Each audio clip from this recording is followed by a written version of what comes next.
Newsfirst Newsline with Faraz Shaukatali.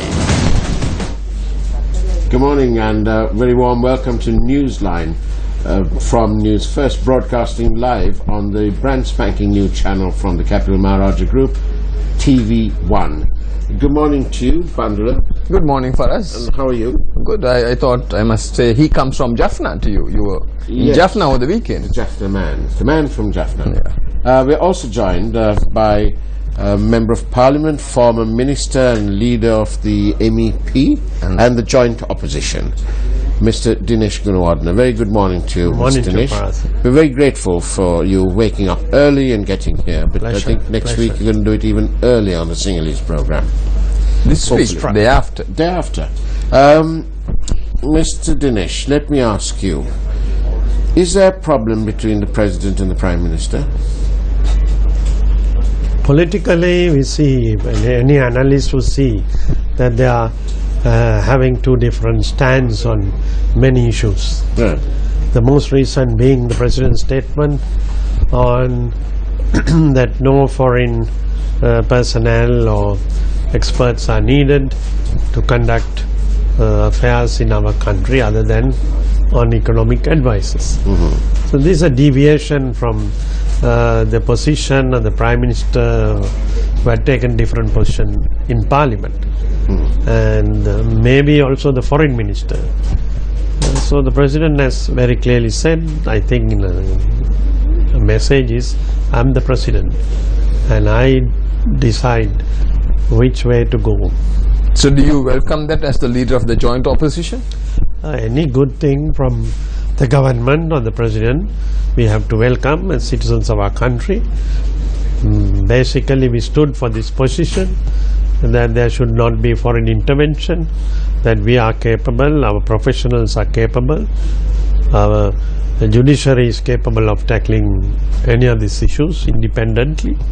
So this statement has a lot of weight which has to be put into practice. It brings home the point that perhaps apart from personal differences and personal aspirations, that the ideology of President Sirisena and of President Mahinda Rajapaksa is the same. President Rajapaksa refused, steadfast in his refusal to have foreign observers or intervention. And now we find that President Sirisena is saying the same thing. I think Faraz, so they are on similar ground. President Rajapaksa's position was also that it should be without any foreign interference or any foreign personnel or experts. That our people are capable of handling this, and he went on to appoint the commissions, which have come out with a lot of positive reports. So I guess President Sirisena has come out with his position clear for the country. Or is he just politicking? It is up to when he puts into implementation, we will see. But the first statement that he has made on this subject, because there had been no regulations or any of the bills that have come to Parliament. It's all prior to that he has made this open statement. I think the point is, when we read into it, is that this government came in, he came in on this ticket of good governance, and he has one of the first things that they've done is to establish the independence of all these different commissions, like the police and the judiciary and so on. So he's in his mind, he's fixed it, and the Western powers that assisted him or supported him or welcomed him in that quest cannot now say that we don't have a equitable system in place to try or to look into these various allegations, because now we have the independence there and there is no interference. So why can't we do it on our own? And that I think is a great message. But what do you think? How do you think the UN will react? Do you think Ranil's, the dear Prime Minister, will have a tough time from the UN? Prime Minister has had a tough time the last 2-3 weeks, Right. Because his own government, the SLAP members, have disagreed with him openly on the constitutional resolution, which he has not been able to push through up to now. So this is another issue on which I think the SLAP, though they did not announce, their position was different to the Prime Minister's position right through. So now it has surfaced. Prime Minister will have to face the new situation. Of course, Sri Lanka will maintain, I think, high standards of the standards that have been required by the UN, and our professionals are quite capable. We have served in a lot of international tribunals, international courts, so our people are able, so we should be able to convince that we can handle the situation as the President has put it. There's also this matter about the economic forum or the summit in Davos in Switzerland. Now there was a lot of talk about wastage and corruption and so on in the last administration, but we're told that this time round the delegation to Davos was about 40 in number, around that. 40. And Bandula, just to start you on doing your sums, the cost of sending one person is approximately just under $40,000 US. Now, 40 times 40, about whatever it is. Now, that's a lot of money. But it's led by the Prime Minister, right? It's led by the Prime Minister. Now, really, we would like to know who paid for this.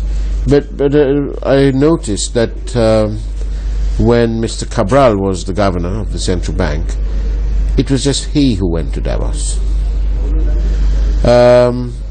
Who, in your experience, would you know who pays for these things? Finally, it's the Sri Lanka government which will have to pay, either through the central bank or through the treasury.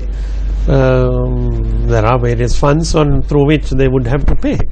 But it is the Sri Lankan people who will have to pay. We have 45-member cabinet, we have a 45-member deputies. Now we have another 45-member delegation to Davos. For what? Yes, for what? It's like, Faraj, you always bring this old school tie. It's like Royal College learning from Thurston College.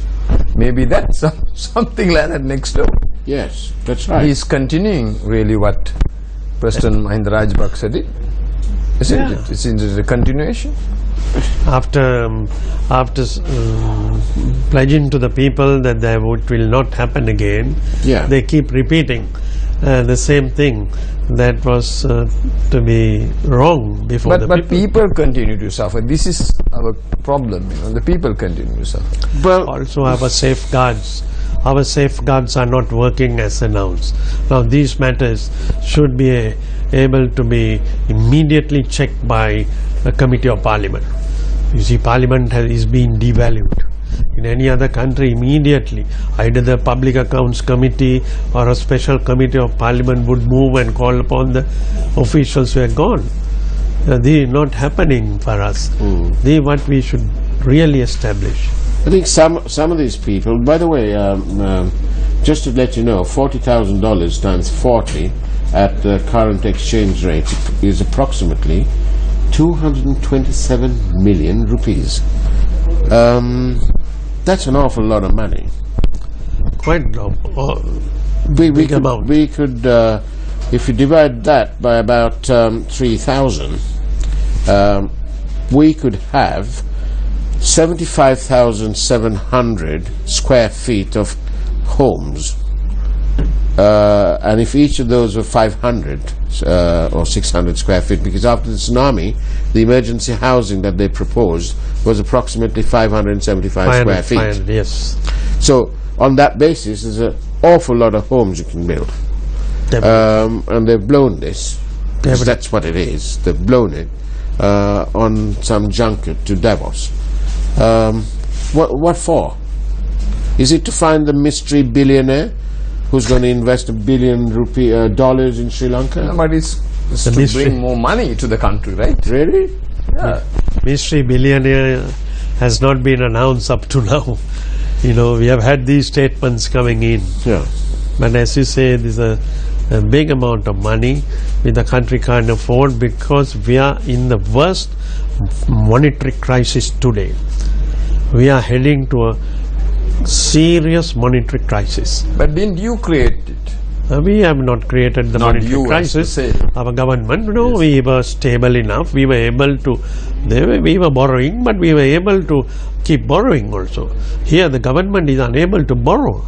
Why? Because you see, they have not kept the economy going in the proper way. They have had 1 year now. Mismanagement has come. But they even imported themselves a governor of the central bank. They imported the governor of the central bank. They imported the bond fraud, which was suppressed by dissolving parliament. And I hope the newly appointed COPE, chaired by the JVP member, will go into this matter. Otherwise, but we are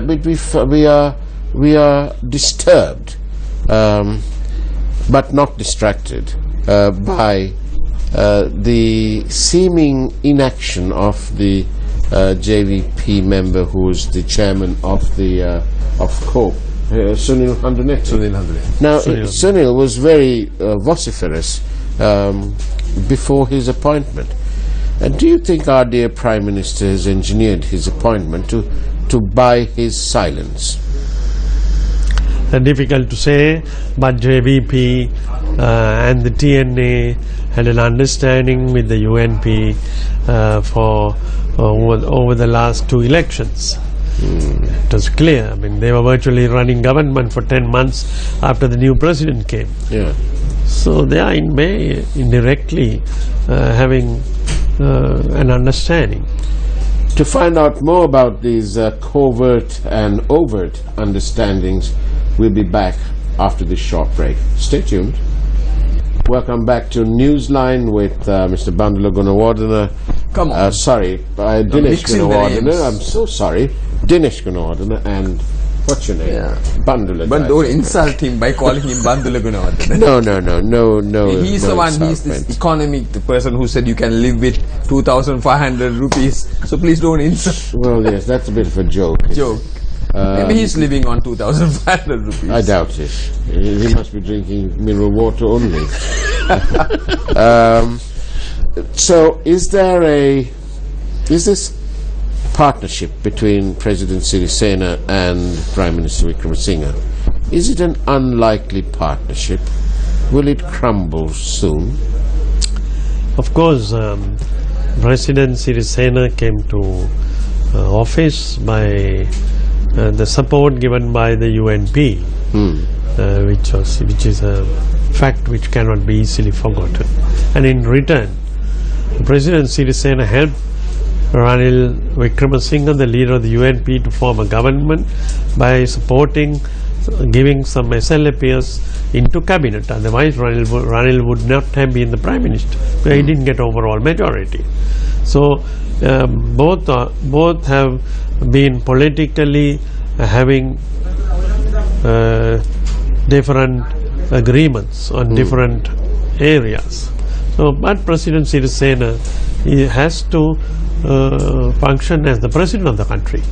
You mean to say that he has to crack the whip? Yeah, he has to at some time.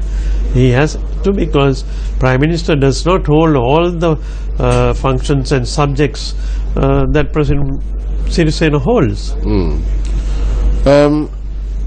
But the Prime Minister seems to be constantly embarking on his own, almost like a solo adventure, which later on turns out actually to be a misadventure, like when the President reminded him of the dangers to him personally, as in Ranil personally, of keeping or hanging on to Governor Mahendran at the central bank. The only thing the Prime Minister didn't do was turn around and give him an inverted V sign, but he kept him in place. And we notice a very not so subtle approach where the Governor of the central bank is being given every opportunity to raise his profile. Will you oppose the continuation of the Governor's term of office, which ends in June? Yeah, of course Parliament has very little control of the Governor's appointment, but as far as you mentioned, the President Sirisena openly said, I did advise the Prime Minister on this appointment, and everyone knows that he advised. Secondly, President Sirisena openly said, I had to dissolve Parliament before the report came. And we all knew that Gunasekara was at that time getting the members to sign up when he heard Parliament has been dissolved. So these two factors contradicting each other, but President Sirisena has said perhaps the truth.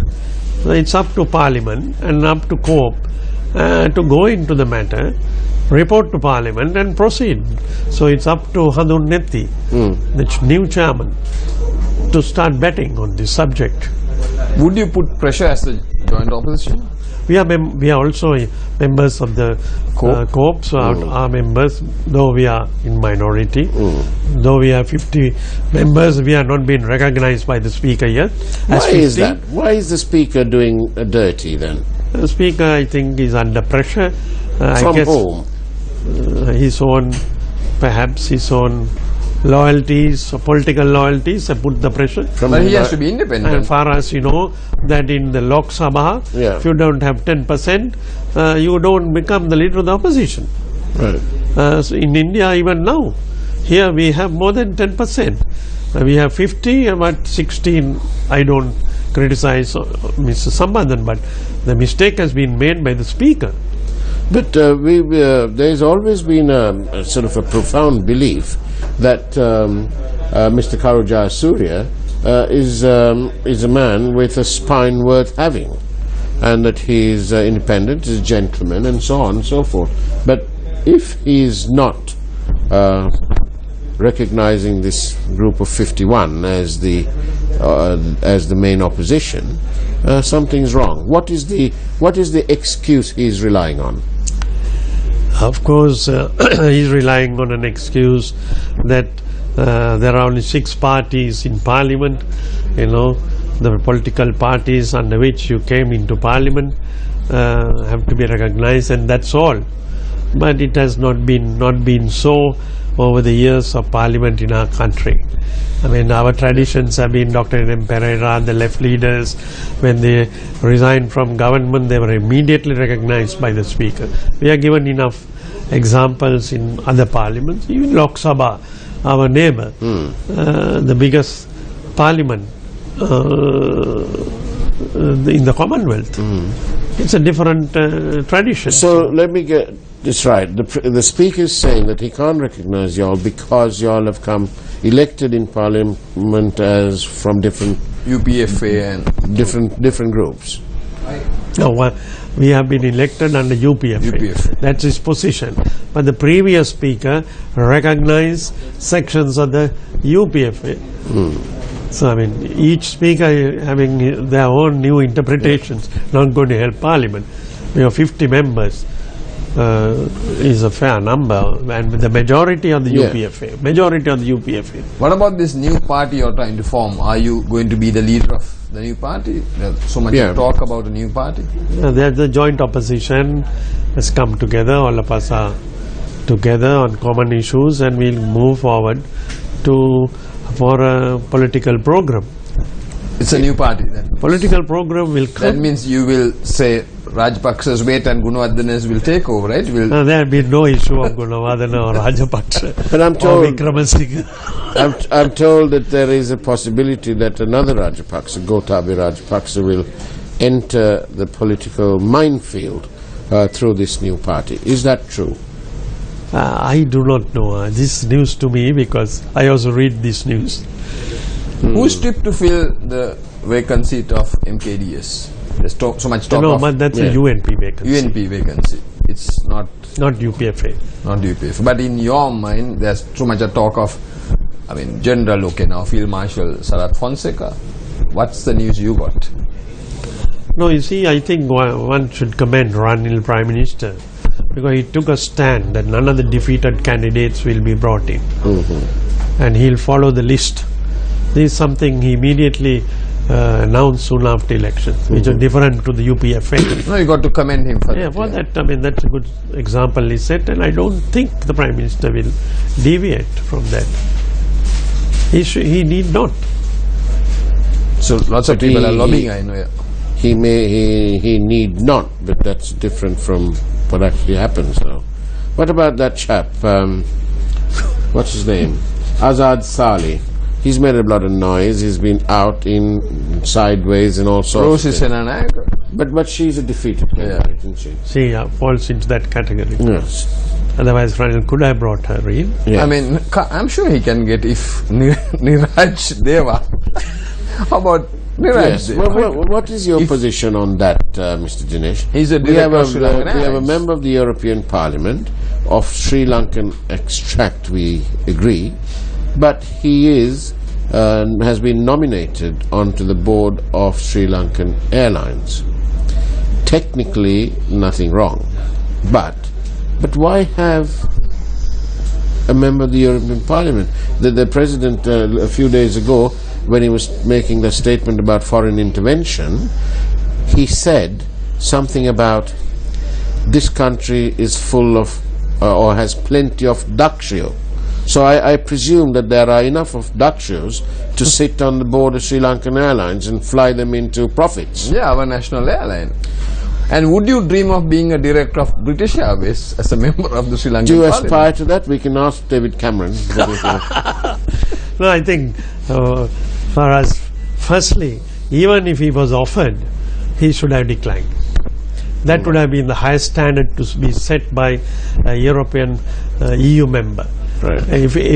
Firstly, Yeah. Sri Lankans offer so many things. Yeah. President offered Sangakkara, High Commissioner. Yes. And there you are, declined. Sangakkara declined. Declined. Here, our good member he's been of a the friend. UN, he's a very good, he has stood up for the country, all Yes. that, but he should not have accepted. So if he is going to run UL in the future, I don't know. But he does have a background in aviation, and he did play a role in the deregulation of the British skies and so on. However, it would have been better. Why didn't they make him a director of Mihin Lanka only, so that his expertise could help that little airline, the fledgling airline? I wonder, is it because Sri Lankan Airlines serves premium whiskies and brandies and wines, and Mihin Lanka is a no-frills budget carrier? Maybe we should give him a call and check with him. Perhaps we should ask him to come on the show. Yes. Then we can select between wines and Indeed. the brandies. Well, Dinesh Gunawardana, many thanks for being on Newsline on the new channel from the Capital Maharaja Group, TV1.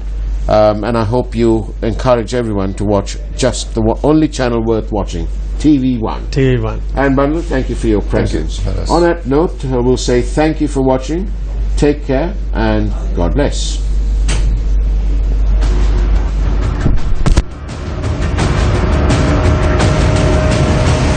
Newsfirst, Newsline with Faraz Shaukat Ali.